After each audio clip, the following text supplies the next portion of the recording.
குற்றங்கள் அதிகரிச்சிச்சுன்னு வைக்கோங்களேன், குற்றவாளிகள்லாம் இங்கே அதிகமாயிட்டாங்கன்னு வச்சுக்கோங்க, நீதிபதிகளால் கூட நேர்மையாக இருக்கவே முடியாது. நீதிபதிகளாலும் அப்புறம் காவலர்களாலும் போலீஸ்காரங்களாலும் நேர்மையாகவே இருக்க முடியாது. ஏன்னா குற்றங்கள் அதிகரித்து விட்டால், குற்றவாளிகள் அதிகரித்து விட்டால் நீதி சொல்வதற்கு நீதிபதிகள் பயப்படுவாங்க. காவல்துறையினர் என்ன பண்ணுவாங்க, காவலை அந்த சட்ட ஒழுங்கை நிலைநாட்டுவதற்கு அவங்க பயப்படுவாங்க. ஏன்னா குற்றவாளிகள் அதிகரித்து விட்டால் அந்த குற்றவாளிகள் என்ன பண்ணுவாங்கனாக்கா நீதிபதிகளையே அச்சுறுத்த ஆரம்பிச்சிருவாங்க, போலீஸ்காரங்களே அச்சுறுத்த ஆரம்பிச்சிருவாங்க. போலீஸ்காரங்களுக்கே பயம் வந்துடும். ஏன்னா ஒரு ரவுடியை பிடிச்சி இப்போ நிறைய குற்றவாளிகள் அதிகரிச்சிட்டாங்க. அப்போ ஒரு ரவுடிகளெல்லாம் பிடிச்சி போலீஸ்காரங்க உள்ளே போட்டாங்கன்னா எல்லா ரவுடியும் போலீஸ்காரங்க பயந்துட்டுலாம் இருக்க மாட்டாங்க. ரவுடிகளுக்கு எல்லாருமே ஒன்று தான், எல்லாரையும் அவங்க மக்களும் ஒன்று தான், போலீஸ்காரங்களும் ஒன்று தான், நீதிபதியும் ஒன்று தான். தங்களுக்கு எதிராக யார் செயல்பட்டாலும் சரி அவங்களுக்கு எதிராக செயல்படுவதற்கு ரவுடிகள்லாம் தயாராகிடுவாங்க, குற்றவாளிகள் தயாராகிடுவாங்க. அதனால் ஒரு நீதிபதி இங்கே நிறைய குற்றங்கள் அதிகரிச்சிச்சுன்னு வச்சுக்கோங்க, குற்றவாளிகளும் அதிகரித்தாகிவிட்டது. அப்படி இருக்கும்போது ஒரு நீதிபதி தீர்ப்பு கூறுவதற்கு குற்றவாளிகளுக்கு எதிராக தீர்ப்பு கூற பயப்படுவார். ஏன்னா அவருக்கும் ஒரு குடும்பம் இருக்குது, அவரும் மனிதர் தானே, அப்போ அவருக்கும் பயம் இருக்கும்ல. அப்போ அப்படி இருக்கும்போது என்ன ஆகுனாக்கா அவர் அந்த தைரியம், ரொம்ப அசட்டு தைரியம், அது ரொம்ப நேர்மையாக இருக்கிறாரு, நேர்மையாக நான் எதுக்கும் பயப்பட மாட்டேங்கிறது ஒரு அசட்டு தைரியம் தான். ஏன்னா அவர் பாதிக்கப்பட்டாலும் பரவாயில்ல, அவங்க குடும்பத்தை ரவுடிகள் குறிவைப்பாங்க.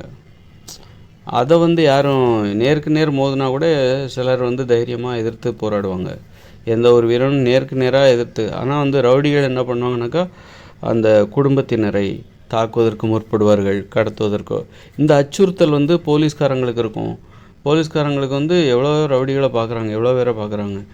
ஆனால் அப்படி ஏதாவது ரவுடிகளை கைது பண்ணும்போது, அவங்கள தண்டிக்க முற்படும் பொழுது, சட்டத்தின் முன்பு அவர்களை நிறுத்தி அவர்களை குற்றவாளி கூண்டில் ஏற்றி அவர்களுக்கு தண்டனை வாங்கி கொடுக்க முற்படும் பொழுது, அதுபோன்று காவல்துறையினர் நேர்மையாக நடக்க முற்படும் போது குற்றவாளிகள் காவல்துறையினருக்கு எதிராக திரும்புவார்கள். அப்பொழுது காவல்துறையினரை மட்டும் குறிவைக்க மாட்டார்கள், காவல்துறையினரின் குடும்பத்தை குறிவைப்பார்கள். அதில்தான் காவல்துறையினர் நடுங்கி போவார்கள். அதனால் குற்றங்கள் அதிகரிச்சிருச்சா, குற்றவாளிகள் அதிகரித்து விட்டார்களா, அப்போ நீதிபதிகளும் பயந்து போவார்கள், காவல்துறையினும் பயந்து போவாங்க. எப்போ காவல்துறையும் நீதிபதியும் அது மாதிரி பார்த்திங்கன்னா ஸ்டூடெண்ட்ஸ்லேயே பள்ளிக்கூடத்துலேயும் மாணாக்கர்கள் அவங்க நல்லவங்களாக இருக்கிற வரைக்கும் ஆசிரியர்கள் நல்லா இருக்க முடியும், தைரியமாக இருக்க முடியும். மாணவர்கள்லாம் நிறைய குற்றங்கள் செய்ய ஆரம்பிச்சிட்டாங்க, மதிக்க மாட்டேங்கிறாங்க, தப்பு பண்ண ஆரம்பிச்சிட்டாங்க, ரவுடிகள் மாதிரி செயல்பட ஆரம்பிச்சிட்டாங்க. அப்படிங்கும்போது ஆசிரியர்கள் பயந்துருவாங்க. ஆசிரியர்களுக்கும் நிறைய பிரச்சனைகள், ஆசிரியர்களுக்கு பயம் வந்துடும். எங்கே இந்த மாணவர்கள் ஆசிரியர்களை நோக்கி வேறு வகையிலலாம் தாக்குதல் நடத்த ஆரம்பிச்சிருவாங்க. எங்கேயாவது தனியாக போகும்போது ஆசிரியர்கள் போகும்போது வழிமறித்து தாக்குதல் நடத்தலாம், அல்லது அவரது வாகனங்களை பஞ்சராக்கலாம். இப்படி வேறு வழிகளில் எப்படியெல்லாம் அந்த வாத்தியாருக்கு எதிராக திரும்ப முடியுமோ அந்த மாணவர்கள், அதனால் அந்த மாணவர்கள் அப்படி திரும்புவாங்க. அதனால் ஒரு ஆசிரியர் நல்லவராக இருக்கணும், மதிப்பிற்குரியவராக இருக்கணும், வீரத்தோடு இருக்கணும், தைரியமாக இருக்கணும், மாணவர்கள் மத்தியில் கம்பீரமாக நடக்கணும்னா அங்கே நல்ல மாணவர்கள் இருந்தால் தான் நடக்க முடியும். தவிர அந்த மாணவர்கள் மோசமானவர்களாக மாறிவிட்டால், ரவுடிகளாக மாறிவிட்டால், அப்போ அந்த ஆசிரியரும் பயந்து தான் போவார். ஏன்னா அவருக்கும் குடும்பம் இருக்கும், அவருக்கும் ஒரு பாதுகாப்பு. ஆனால் அதனால தான் சொல்கிறேன், ஆனால்பட்ட வாத்தியாருங்கிற சாதாரண அவருக்கு ஒரு பெரிய பாதுகாப்பு. ஆனால் நீதிபதி, காவல்துறையினர் அவங்களுக்கெல்லாம் எவ்வளோ பாதுகாப்பு இருக்குது. அவங்களுக்கு துப்பாக்கியே கையில் கொடுத்துருக்காங்க, துப்பாக்கி ஏந்திய போலீஸார் கூட நீதிபதிக்கு பாதுகாப்பு கிடைக்கும். அப்படி இருந்தால் கூட இங்கே குற்றங்கள் அதிகரித்து விட்டால், குற்றவாளிகள் அதிகரித்து விட்டால், அதன் பிறகு குற்றவாளிகள் நீதிபதிகளையும் காவல்துறையினரையும் குறிவைக்க ஆரம்பித்து விடுவார்கள். தனக்கு எதிராக திரும்புகிற நீதிபதிகளையும் காவல்துறையினரையும் குறிவைக்க ஆரம்பித்து விடுவார்கள். விலை பேசுவார்கள், முதல்ல விலை பேசுவாங்க. குற்றவாளிகள் எடுத்தோடனே தாக்குதலுக்கெல்லாம் போக மாட்டாங்க. தனக்கு எதிராக திரும்பும் நீதிபதிகள் காவல்துறையினரை எப்படி மடக்கலாம் அப்படிங்கிறதுக்கான குறுக்கு வழிகளை ஆராய்வார்கள். ஏன்னா நேர் வழியில் போய் ஒன்றும் பண்ண முடியாது. அப்படியும் குறுக்கு வழி, என்ன வழி, பணம் கொடுத்து விலை பேசுவார்கள். அது ஒரு வழக்கமாகிடும். அதிலே நிறைய பேர் காலி ஆகிடுவாங்க. இல்லை மீறினாங்கனாக்கா, நான் ரொம்ப நேர்மையாக இருக்கேன் அப்படின்னாக்கா அந்த நீதிபதிகளையோ அல்லது காவல்துறையினரின் உறவினர்களையோ குடும்பத்தாரையோ குறிவைப்பார்கள். அதனால் அதிலெல்லாம் பயந்துருவாங்க. எதுக்கு நமக்கு வம்பு அப்படின்ற மாதிரி போயிடுவாங்க. ஆனால் நீதிபதிகளும் காவல்துறையினரும் பணிந்து போய்விடுவார்கள் அல்லது சரணடைந்து விடுவார்கள். சமூக விரோதிகள் முன் சரணடைந்து விடுவார்கள். அதனால் நீதிபதிகளும் காவல்துறையினரும் துறையினரும் கம்பீரமாக இருக்க வேண்டும் என்றால், கம்பீரமான ஒரு தோற்றத்தை பெற வேண்டும் என்றால், அவர்கள் வீரமிகுந்தவர்களாகவும் சட்டத்தின் பாதுகாவலர்களாகவும் அவர்கள் இருக்க வேண்டுமென்றால், அதற்கு ஒரே வழி என்னென்னா, இங்கே குற்றங்களே இருக்கக்கூடாது. குற்றங்கள் வருகின்ற அந்த பாதையை அடைத்து விட வேண்டும். குற்றங்கள் ஒழுகுகின்ற அந்த ஓட்டையை அடைத்து விட வேண்டும். அப்பொழுது தான் அந்த ஓட்டையை அடைத்து எந்த வழியிலெல்லாம் குற்றங்கள் ஒழுகுகிறது, வெளியிலிருந்து கசிகிறது இந்த வீட்டிற்குள் அப்படிங்கிற பார்த்துட்டு அந்த ஓட்டையெல்லாம் அடைக்கணும். முக்கியமாக எப்போ குற்றங்கள் அதிகமாக பண்ண ஆரம்பிக்கிறாங்க அப்படின்னு, ஏன் குற்றங்கள் அதிகரிக்குது அப்படின்னா, மக்களால் நேர்மையாக வாழ முடியல, எளிதாக வாழ முடியல, இங்கே வாழ்வதற்கே கஷ்டமாக இருக்குது. அப்படிங்கும்போது தான் வாழ்வதற்காக குறுக்கு வழியில் தேடுவாங்க. குற்றங்கள் நிறைந்த வழிகளை அப்போ தான் தேடுவாங்க. நீங்கள் வாழ்க்கையை எளிதாக்கிடுங்க, அப்போ குற்றங்கள் செய்கிறதுக்கான அவசியமே இல்லை. இங்கே வாழ்வதற்கு போராட வேண்டியிருக்கு. ஒரு வேலை கிடைக்கிறது குதிரை கொம்பாக இருக்குது. படிப்பதற்கு போராட வேண்டியிருக்கு. படிக்கிறது அந்நிய மொழியில் கல்வி கற்றுக் கொடுக்குறான், அவனுக்கு ஒன்றுமே புரிய மாட்டேங்குது. இதை விட பெரிய பாவம் என்ன இருக்குது? அப்புறம் அவன் குற்றம் செய்யாமல் என்ன பண்ணுவான்? படிக்கவே விடலை நீங்கள். அவனால் படிக்க முடியலைங்கிறது இல்லை, நீங்கள் அவனை படிக்க விடலை, அவங்கள படிக்க விடலை. அதாவது யார்? இந்த ஆட்சியாளர்கள், அப்புறம் பெரியவர்கள், இவங்க அதான் பொறுப்பானவர்கள். ஒரு 18 வயசு மேலே உள்ள எல்லாருமே இதுக்கு பொறுப்பு. இந்த சின்ன குழந்தைங்கள அவங்களால ஆங்கில வழி கல்வியோ, அதாவது அந்நிய மொழி வழியில் கல்வியை படிக்க முடியலைன்னு நீங்கள் படிக்க விட மாட்டேங்கிறீங்க. அதனால தான் அந்த அந்நிய மொழிங்கிறது நீங்கள் படிக்கக்கூடாதுங்கிறதுக்காக ஏற்படுத்தப்பட்ட மொழி. இந்த சின்ன பசங்கள்லாம் படிக்கக்கூடாது என்பதற்காக. அதே மாதிரி அவங்களால படிக்கவும் முடியலை, நீங்கள் படிக்கவும் விடலை, படிக்கக்கூடாதுன்னு நினைக்கிறீங்க. அதனால தான் வாழ்க்கை அவனுக்கு கஷ்டமாக இருக்குது. அதாவது படிக்கிற பசங்களுக்கு படிப்பு கஷ்டமாக இருக்குது. வேலை செய்கிறவங்களுக்கு இந்த ஆங்கிலத்தால், அதாவது நமக்கு அந்நிய மொழியான ஆங்கிலத்தால் வேலை செய்கிறாங்க பாருங்கள், அங்கேயும் ஆங்கிலத்தோட தலையீடு இருக்குது. எல்லா தொழிலையும் ஆங்கிலத்தோட தலையீடு, எல்லா பள்ளிக்கூடத்துலேயும் ஆங்கிலத்தோட தலையீடு. அதனால ஒழுங்காக ஒரு திறமையாக வேலை செய்ய முடியல, விவரமாக வேலை செய்ய முடியல. வேலை செய்கிறது கஷ்டமாக போச்சு, படிக்கிறது கஷ்டமாக போச்சு. அப்புறம் வாழ்க்கையிலையும் இந்த ஆங்கிலம் ரொம்ப ஆதிக்கம் செலுத்துது. ஒரு வாழ்க்கையிலையும் நீங்கள் ஏதாவது ஒரு வகையில் நீங்கள் உங்கள் வாழ்க்கையில் நீங்கள் பள்ளிக்கூடத்தை விட்டு வெளியே வந்துடுங்க, நீங்கள் வேலை செய்கிற அலுவலகத்தை விட்டு வெளியே வந்துடுங்க. வெளியே வீட்டுக்கு வாங்க, வீட்டுக்கு வந்தாலும் அங்கேயும் ஆங்கிலம், அந்நிய மொழி. ஆக படிப்பு, தொழில், வாழ்க்கை எல்லாம் கடினமாகிவிட்டது, சிரமமாகிவிட்டு, வாழ முடியாத புரியாத ஒன்றாகிவிட்டது. யாராவது பேசினா அதை புரிஞ்சிக்க முடியல. அதில் 1008 ஒரு 10 நிமிஷம் பேசுனாங்கன்னா அதில் 10-15 ஆங்கில வார்த்தை கலந்து வருது. அப்போ அவங்க என்ன சொல்கிறாங்க, ஏதோ குத்துமதிப்பாக அப்படியே மோந்து பார்த்து புரிஞ்சிக்க வேண்டியதாக இருக்குது. ஏதோ ஒன்று சொல்கிறாரியா அப்படின்னு சொல்லி மோப்பம் பிடிக்க வேண்டியதாக இருக்குது. அந்த மாதிரி தான் இருக்குது. அதனால தான் மக்களால் நேர்மையாக வாழ முடியல, எளிதாக வாழ முடியலை. இந்த அந்நிய மொழியோட ஆதிக்கம் அதிகமாக இருக்குது. அதனால தான் இங்கே மக்களால் எளிதாக வாழ முடியவில்லை, எளிதாக படிக்க முடியவில்லை, எளிதாக தொழில் செய்ய முடியவில்லை, எளிதாக வாழ முடியவில்லை. அதனால்தான் இந்த குற்றங்கள்லாம் அதிகரிக்குது. குறுக்கு வழிகளை தேடுகிறார்கள், பணத்தை சம்பாதிப்பதற்காக அதிர்ஷ்டத்தை நம்புகிறார்கள். உழைக்க முடியவில்லை, உழைப்பின் மீது அவர்களுக்கு நம்பிக்கை வைக்க முடியல. மாணவர்களால் படிக்க முடியும் என்கிற நம்பிக்கை அவர்களுக்கு இல்லை, மாணவர்களை படிக்க வைக்க முடியும் என்கிற நம்பிக்கை ஆசிரியர்களுக்கு இல்லை. வேலை செஞ்சு நம்மளால் முன்னேற முடியும் அப்படிங்கிற நம்பிக்கை வேலை செய்கிறவங்களுக்கு இல்லை. அப்புறம் வாழ்க்கை ஒரு மகிழ்ச்சியாக இருக்குங்கிற நம்பிக்கை எளிதாக அந்த இது எல்லாமே இல்லாமல் போய் இந்த அந்நிய மொழி ஆதிக்கத்தால் மனித வாழ்க்கை கடினமாகி போய்விட்டு அதனால தான் குற்றங்கள் அதிகரிக்குது, நேர்மையற்ற நடைமுறைகள் அதிகரிக்குது, ஊழல் அதிகரிக்குது, லஞ்சம் அதிகரிக்குது. அதனால் இங்கே குற்றங்கள் அதிகரிக்குது, குற்றவாளிகளும் அதிகரிக்கிறார்கள். அதனால் யாராலும் நேர்மையாக இருக்க முடியல, யாராலுமே நேர்மையாகவும் வீரமாகவும் இருக்க முடியல. யார் பாருங்கள், காவல்துறையினரே வீரமாக இருக்க முடியல, சரணடைந்து விட்டார்கள் சமூக விரோதிகளிடம் லஞ்சம் வாங்குவதற்காக. வேறு வழி இல்லை, அவங்களும் பாவம், அவங்கள அவர்களை சமூக விரோதிகள் அதிகமாகி சூழ்ந்து விடுகிறார்கள்.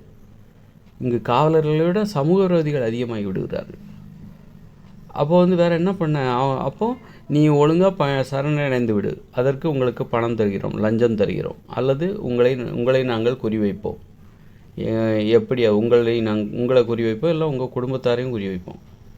இந்த அச்சுறுத்தலை உணர்கிறார்கள் காவல்துறையினர். அதனால் நமக்கு அதுக்கு வேணும் வம்பு அப்படின்னு சொல்லிட்டு, அதே மாதிரி தான் நீதிபதி நிறைய இது ஏன் வழக்குகள் தாமதமாகுது, தள்ளி போகுது, அல்லது வந்து நீதி கிடைக்க மாட்டேங்குது, நியாயமான நீதிக்கு ஏன் கிடைக்க மாட்டேங்குது? எல்லா துறையிலும் லஞ்சம், ஊழல். அதனால் நாம் நேர்மையாக இதெல்லாம் போக்கணுன்னா நீங்கள்லாம் ரொம்ப ஈஸிங்க. எல்லா பிரச்சனைகளுக்கும் மனித வாழ்க்கையில் உள்ள எல்லா பிரச்சனைகளுக்கும், குறிப்பாக இந்தியா மாதிரி நடக்கும், தாய்மொழியில் கல்வி இல்லை. ஒரே மொழியில் கல்வி, தாய்மொழியில் கல்வி இருக்கணும். தாய்மொழியில் மட்டும்தான் கல்வி இருக்க வேண்டும். தாய்மொழியில் மட்டும்தான் தொழில் செய்ய வேண்டும். தாய்மொழியில் மட்டும்தான் இங்கு வாழ வேண்டும் மக்கள். அது இல்லாமல் நீங்கள் என்ன பண்ணாலும் ஒன்றுமே நடக்காது. குற்றங்கள் தான் அதிகரிக்கும். எல்லாரும் தான் பாதிக்கப்பட போகிறோம்.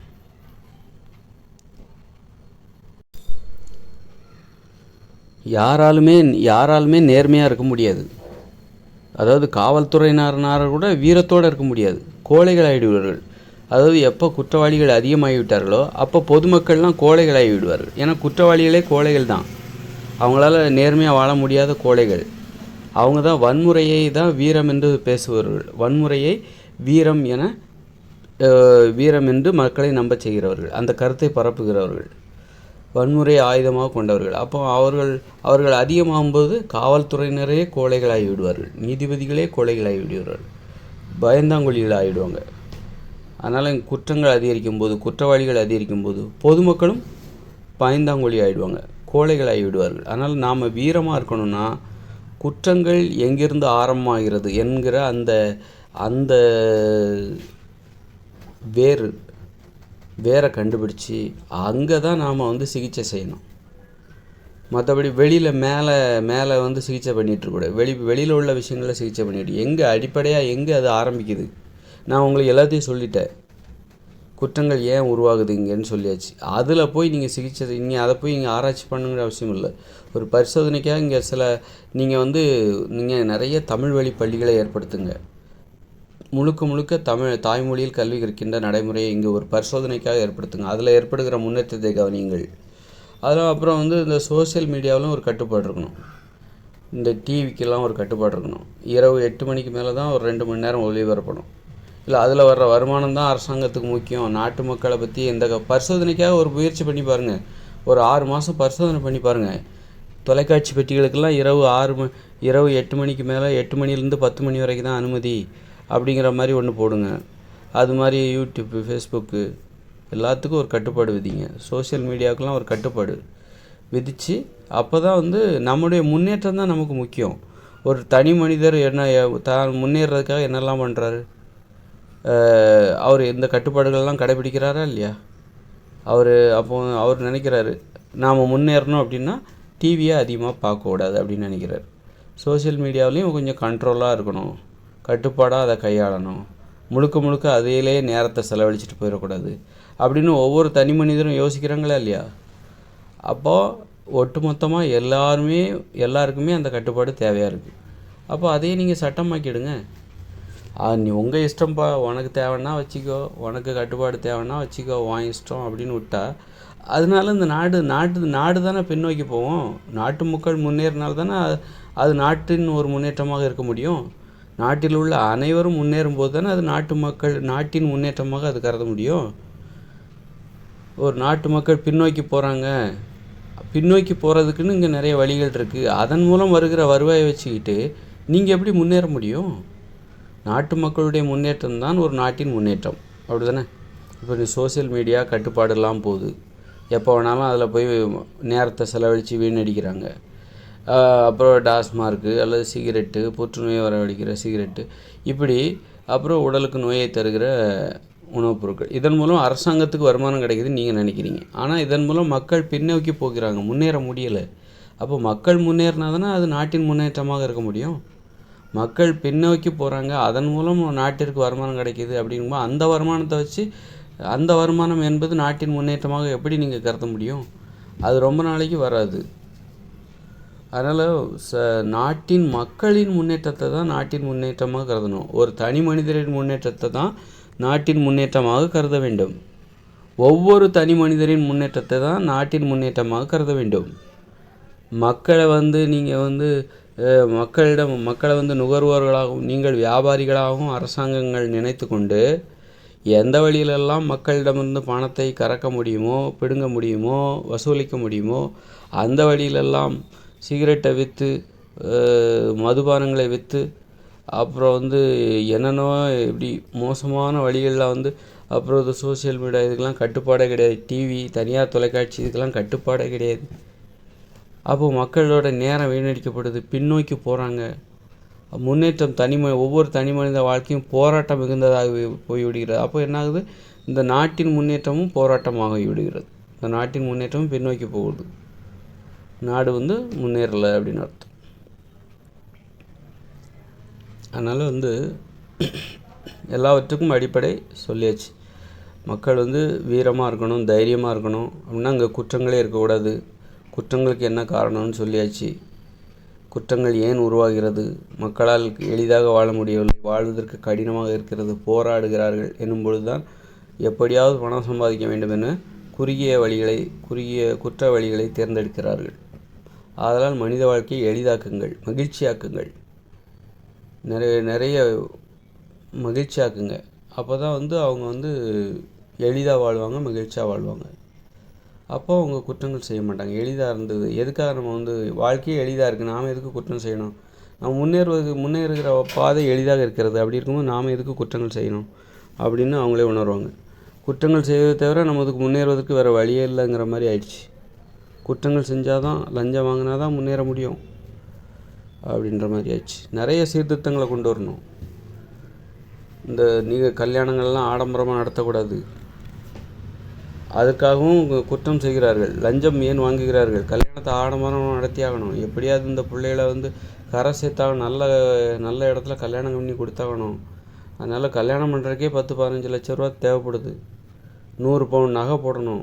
100 பவுன் நகை போடுறதுக்கு எவ்வளோ ஆகும்? 40 லட்ச ரூபா ஆகும்.